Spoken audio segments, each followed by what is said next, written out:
우리 다 같이 봉독하시겠습니다. 우리가 아직 연약할 때 기약대로 그리스도께서 경건하지 않은 자를 위하여 죽으셨도다. 의인을 위하여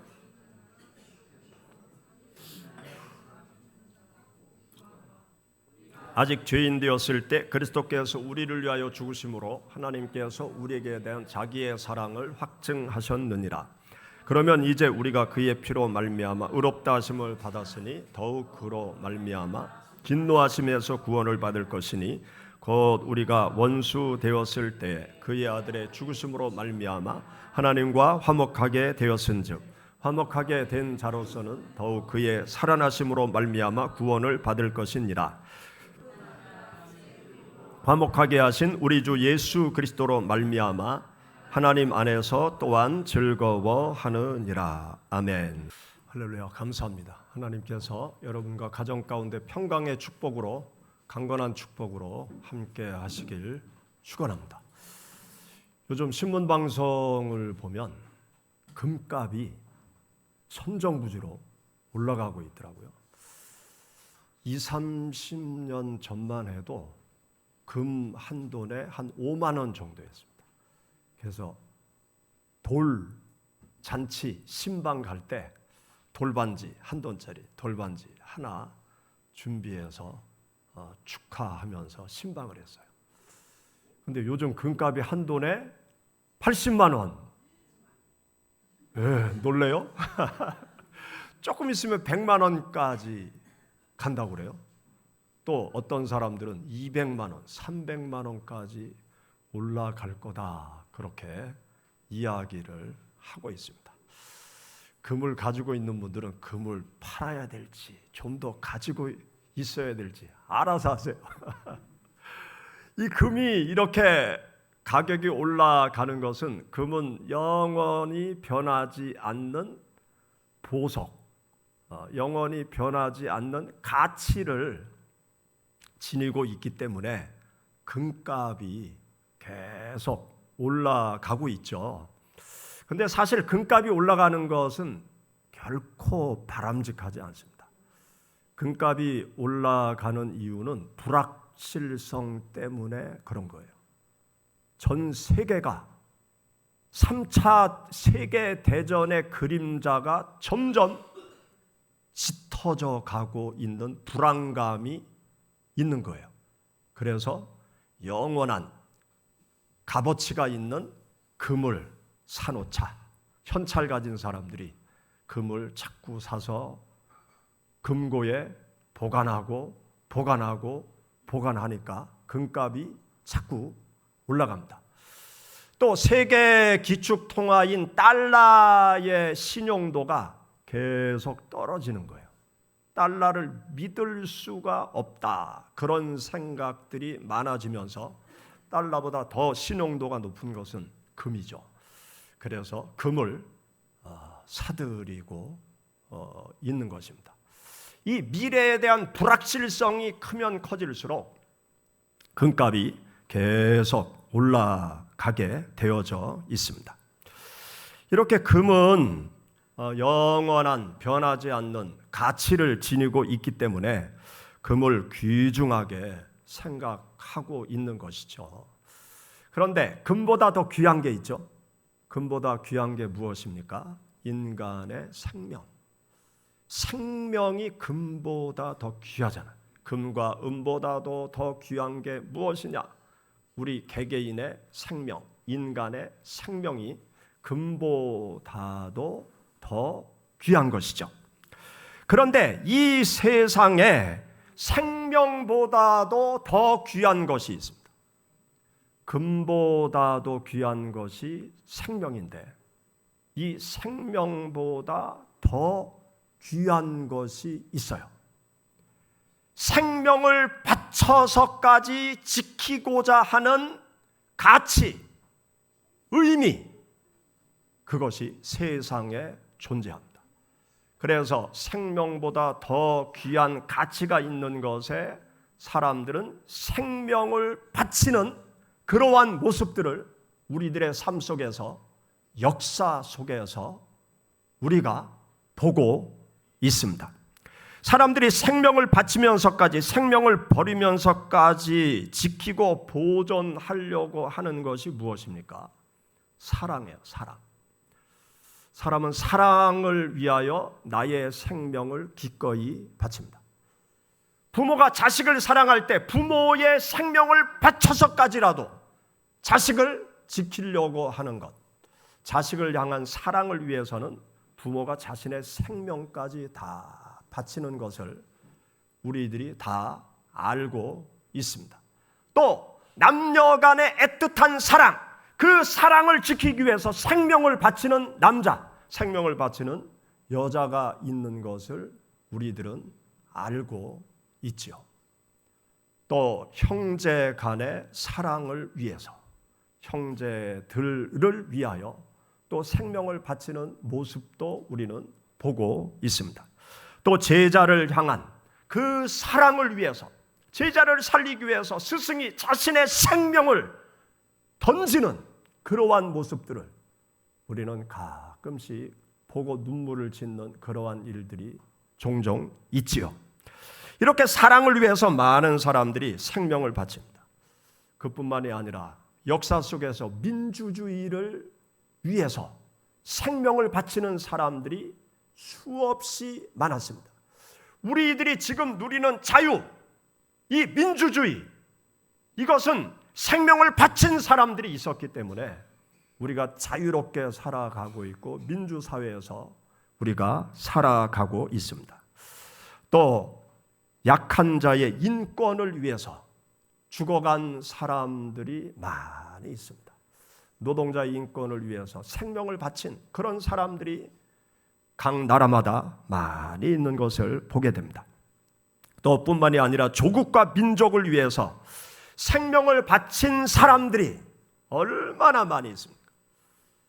우리 한국의 역사를 보면 일본의 36년 식민지 통치를 받을 때 독립투사들이 자주 독립 대한민국을 위해서 많은 독립투사들이 생명을 바친 것을 우리들이 알고 있습니다. 그들이 자신의 생명을 바쳤기 때문에 자주 독립 대한민국이 지금 존재하는 것 아닙니까? 또 6.25 전쟁이 터졌을 때 공산주의로부터 민주주의를 지키기 위해서 전 세계 수많은 젊은이들이 민주주의를 위하여 공산주의를 막고 민주주의를 지키기 위해서 수많은 전 세계 젊은이들이 6.25 전쟁에 참여해서 생명을 바쳐서 우리들이 자유민주주의 국가에서 지금 자유롭게 민주사회 속에서 우리들이 살아가고 있는 것을 우리가 다 알고 있습니다. 제가 안식월 중에 스위스 루체른에 갔습니다. 이 스위스 루체른에는 중요한 기념물이 있는데 빈사의 사자상 조각품이 있어요. 죽어가는 사자의 조각상이 있습니다. 그런데 그 빈사의 사자상에는 역사적인 배경이 담겨져 있어요. 거기에는 어떤 내용이 담겨져 있는가 하면 충성, 희생, 그리고 슬픔, 그것이 빈사의 사자상 속에 담겨져 있습니다. 사자가 옆구리에 화살을 맞고 죽어가요. 그런데 죽어가면서 방패를 하나 들고 있습니다. 그 방패는 프랑스 왕궁을 상징하는 방패예요. 그 꺾여진 방패를 끌어안고 창에 찔려서 죽어가는 사자의 모습이 조각상이 있습니다. 프랑스 역사에서 루이 16세 때 혁명이 일어났어요. 시민혁명이 일어났습니다. 그래서 시민혁명군이 루이 16세를 잡아서 그를 죽이고 새로운 세상을 만들기 위해서 왕궁을 공격하게 되죠. 그래서 전쟁이 벌어지게 됩니다. 그 전쟁 속에서 스위스 왕궁의 근위대가 다 도망가요.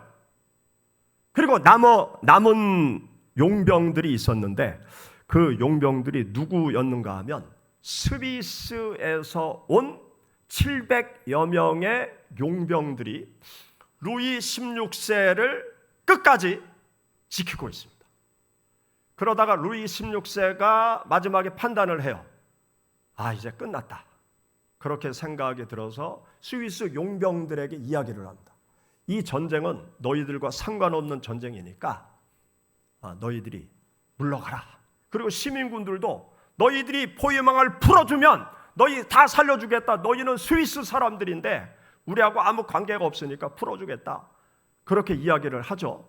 그때 스위스 용병들이 뭐라고 이야기를 하는가 하면 신의는 목숨으로 지킵니다. 우리가 왕을 지키기로 약속을 했기 때문에 우리는 죽음으로 신의를 지킵니다. 그러면서 끝까지 이 스위스 용병들이 루이 16세를 지키기 위해서 전투를 하게 됩니다. 그래서 이 용병들이 결국은 다 전사를 하게 되어집니다. 그런데 죽어가는 병사의 품에서 발견한 편지가 하나 남았어요. 그 편지글에 어떠한 글을 한 용병이 남겼는가 하면 이렇게 적어놨습니다. 우리가 신용을 잃으면 후손들은 영원히 용병이 될 수 없기에 우리는 죽을 때까지 계약을 지키기로 했다.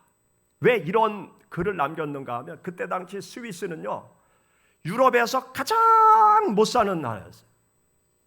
산악의 거의 80%가 그 전 국토의 80%가 산악지형으로 이루어지고 그 산도 낮은 산이 아니고 2,000m, 3,000m, 4,000m의 산이기 때문에 농사를 지을 수가 없는 거예요.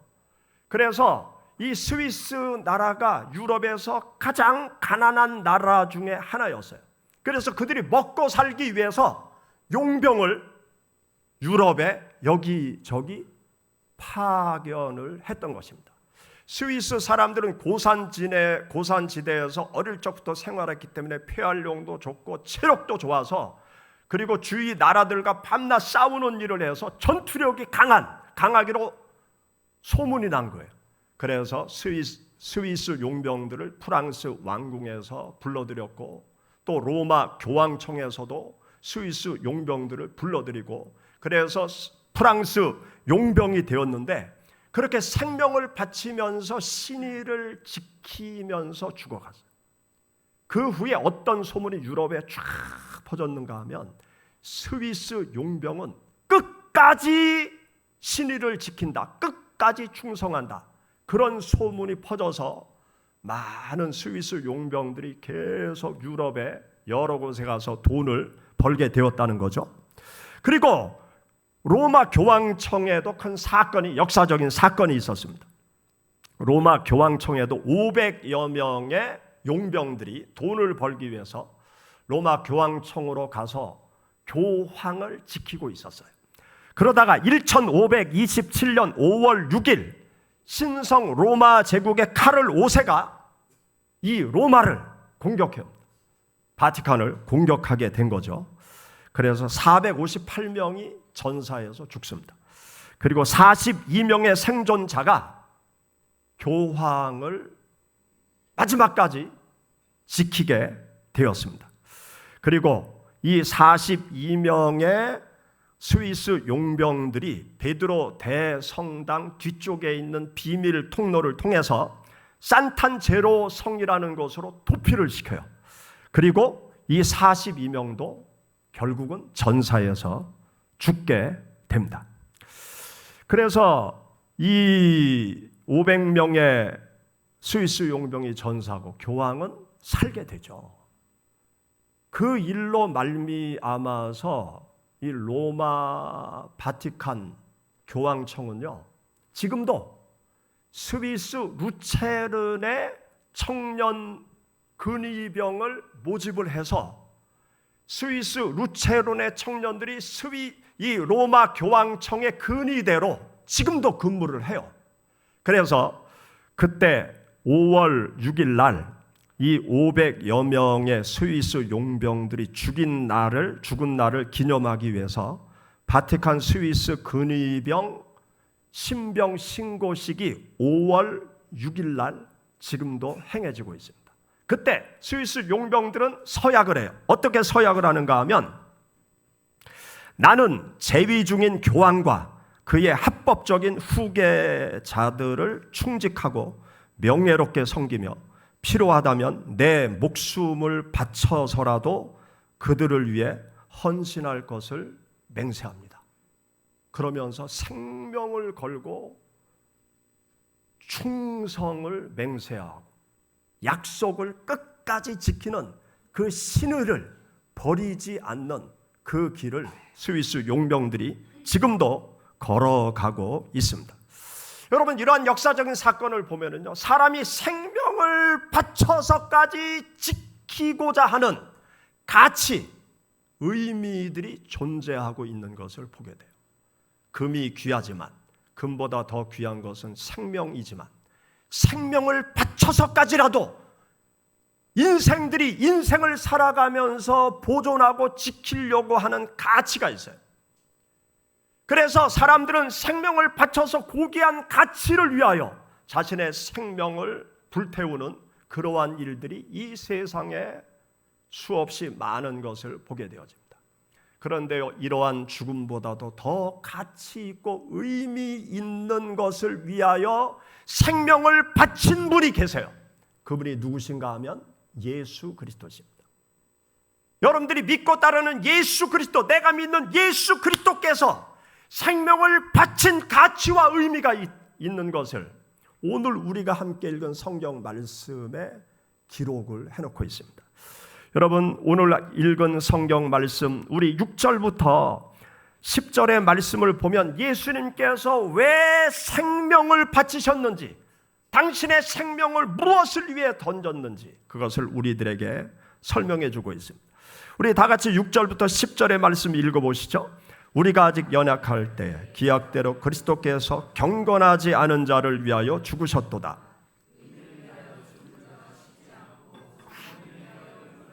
죽는 자가 혹 있거니와 우리가 아직 죄인 되었을 때 그리스도께서 우리를 위하여 죽으심으로 하나님께서 우리에게 대한 자기의 사랑을 확증하셨느니라. 그러면 이제 우리가 그의 피로 말미암아 의롭다 하심을 받았으니 더욱 그로 말미암아 진노하심에서 구원을 받을 것이니 곧 우리가 원수 되었을 때에 죽으심으로 말미암아 하나님과 화목하게 되었은즉 화목하게 된 자로서는 더욱 그의 살아나심으로 말미암아 구원을 받을 것이니라. 아멘. 여기 말씀에 보면 예수님은 경건하지 않은 자를 위하여 죽으셨다는 거예요. 그리고 죄인들을 위하여 죽으셨다는 거예요. 경건하지 않은 인생들, 죄 많은 인생들을 위해서 예수님이 왜 죽으셨느냐? 예수님께서 당신의 생명을 바쳐 당신의 피를 흘려 죄 많은 우리들, 연약한 우리들을 의롭게 만들기 위해서 생명을 바치셨다는 거예요. 여기 9절 말씀에 보면 그의 피로 말미암아, 그의 죽음으로 말미암아, 예수 그리스도께서 생명을 던지심으로 말미암아 우리가 의롭게 됐다는 거예요. 또 우리를 진노의 자리에서 구원하기 위해서, 지옥 갈 우리들을 천국으로 인도하기 위해서 예수 그리스도께서 피 흘려 죽으셨다. 생명을 바치셨다. 예수 그리스도께서 생명을 바치심으로 말미암아 하나님과 화목하게 되었다는 거예요. 하나님과 화목하게 하기 위해서 당신이 희생 제물이 되셨다고 말씀하고 있습니다. 예수 그리스도의 죽음은 헛된 죽음이 아니요, 예수 그리스도의 죽음은 우리를 살리는 죽음이고 인류를 의롭게 만들려는 죽음이고 인류를 사망의 자리에서 구원하기 위해서 예수 그리스도께서 당신의 생명을 던지셨다고 말씀하고 있습니다. 이 세상의 고귀한 가치를 위해서 생명을 많은 사람들이 던지는데 예수 그리스도께서 생명을 던진 이유는 죄와 사망의 자리에서 우리를 구원하고 우리를 지옥에서 천국으로 인도하기 위해서 예수님께서 당신의 생명을 생명을 바치셨다는 사실을 우리는 깊이 깨달아야 돼요. 예수 그리스도의 죽음의 의미를 우리 마음속에 깊이 담아야 됩니다. 우리를 위해서 죽으신 예수님 다시 부활하셔서 우리 모두에게 찾아오셨죠. 나를 사망의 자리, 지옥에서 구원하신 그 예수 그리스도의 죽음을 여러분들 마음속에 깊이 담으시고 나를 구원하신 주님과 동행하시고 나를 위해 생명을 바치신 예수 그리스도를 위해서 삶을 살아가시는 여러분들이 되시기를 주의 이름으로 축원합니다. 같이 기도하시겠습니다.